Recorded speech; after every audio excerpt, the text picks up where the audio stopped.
Oh, it's not a costume. I'm an elf. Well, technically I'm a human, but I was raised by elves. Your Christmas season probably started just like ours did, cozying up and putting on our favorite Christmas classic, Elf. But we just learned something about this holiday movie that totally blew our minds. We always knew that Elf was a special kind of Christmas movie, but we had no idea that almost all of it was real? That's right, one of the most delightful classics of all time was made like almost no movies are. And the behind-the-scenes secrets will make your head spin even more than 30 turns around a revolving door. Every day on set, I thought you were way too over the top. Elf has cemented itself in our hearts as one of the most beloved Christmas movies of all time, even though it's not even 20 years old. And while it might seem like this perfectly heartwarming holiday hit was destined to become a classic, it actually had some real trouble getting off the ground, and could have been a very different movie if the producers had gotten their way. For starters, the studio originally wanted a different Saturday Night Live comedian to star in the titular role, and that actor was none other than Chris Farley. We'll be in touch. The writer of the film wasn't happy with that idea, so he actually turned them down and waited over a year for another producer to come on board who had the absolutely perfect idea, the up-and-coming Saturday Night Live superstar, Will Ferrell. Trust me, they like you. The sweater worked. And even though we know that Ferrell is the perfect person to embody the childlike wonder of Buddy the Elf, the rest of the world was not convinced he had the chops to pull it off. Fortunately, the team were able to convince them that he was the man for the job, and his casting was official. Do it, yeah. More hip. More hip. Cut. It might have helped that they had piqued the interest of one of the most successful directors in all of Hollywood, Jon Favreau. Except, wait a second. Favreau only had one directing credit to his name at the time, and the producers weren't sure about him either. It was only when they brought him in to talk about the film that he was able to prove that he knew exactly how to bring Elf to the big screen, in a way that lined up with exactly the kind of movie that the writer and producers wanted to make. So they had a director and a star. It was time to get Elf off the ground. Let's go. And it was Jon Favreau's direction that really made Elf the movie it is today, because without him, another director might have decided to use a ton of digital effects in order to pull off all of the North Pole scenes. But when he first entered the meeting, he had 3 rules that he wanted to follow.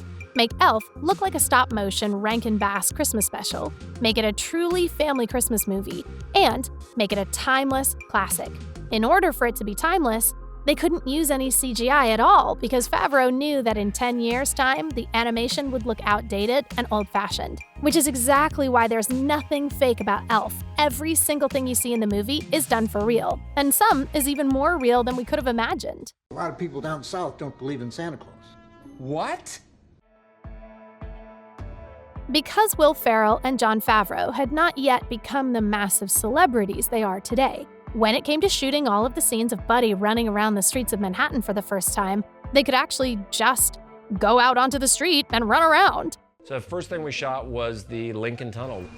I was terrified for Will. Nowadays, Will Ferrell wouldn't have been able to go 2 feet in an elf costume without getting mobbed by fans. But back then, they had a ton of freedom. So they put him in costume, grabbed a cameraman, and hit the bustling New York City streets. Which means that all of the people that Buddy interacts with, and all of the crowds who are just trying to get where they're going, are actually real people and not paid extras. Those are real people, those aren't actors. The most amazing of which is the man in the red jogging outfit who just happens to look exactly like Santa. He wasn't placed into that costume by the wardrobe people. The guy in the red jogging suit? Santa! Santa! That guy was just there. And luckily, they had one of the best improvisers in the world playing Buddy, who knew exactly how to jump into these spontaneous situations and create those whimsical and hilarious moments. But not all of the real aspects of making Elf were all fun and games with NYC strangers. In fact, once the time came to shoot all of the scenes that take place in the North Pole, things got a whole lot more complicated. See, because they couldn't use the computer graphics in order to shrink the elves or make Buddy look like a giant, they were presented with the unique challenge of trying to figure out how to do it all on set. And by set, we do mean a giant hockey arena in Vancouver, Canada, and not the actual North Pole.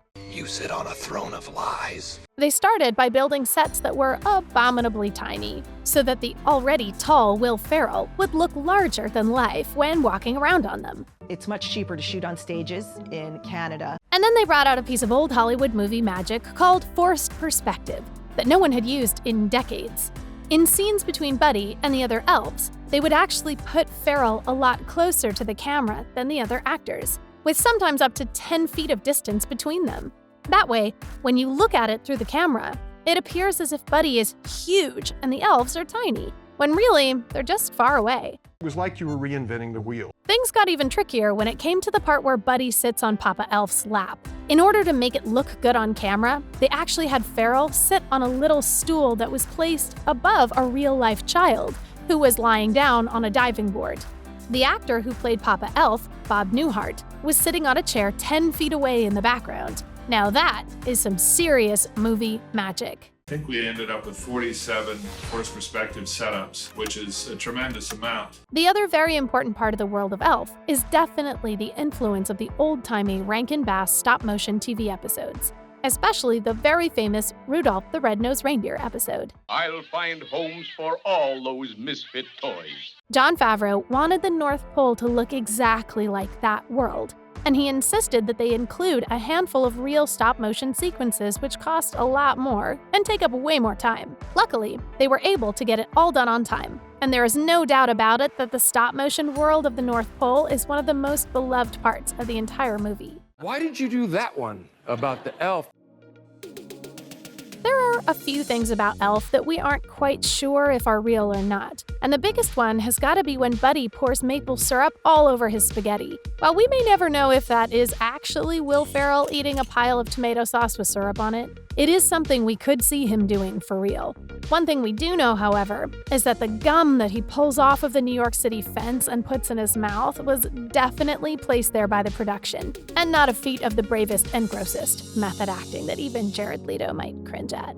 The stunt where Buddy tries to put the star on top of the tree by running full speed at it before both he and the tree come crashing down, however, that was all real, and done in one take. They used something called a Texas switch, in which Ferrell walked just off camera long enough for his stunt double to come back running in and take a flying leap at the tree with total abandon. We love all of these behind-the-scenes secrets from the making of this iconic movie. It just makes watching it again all the more amazing when you know exactly how much hard work and ingenuity went into the whole thing. And Jon Favreau was right. If they had done what everyone in Hollywood does these days and just let CGI take care of it, it wouldn't have retained all of its Christmas magic and would probably look super outdated already.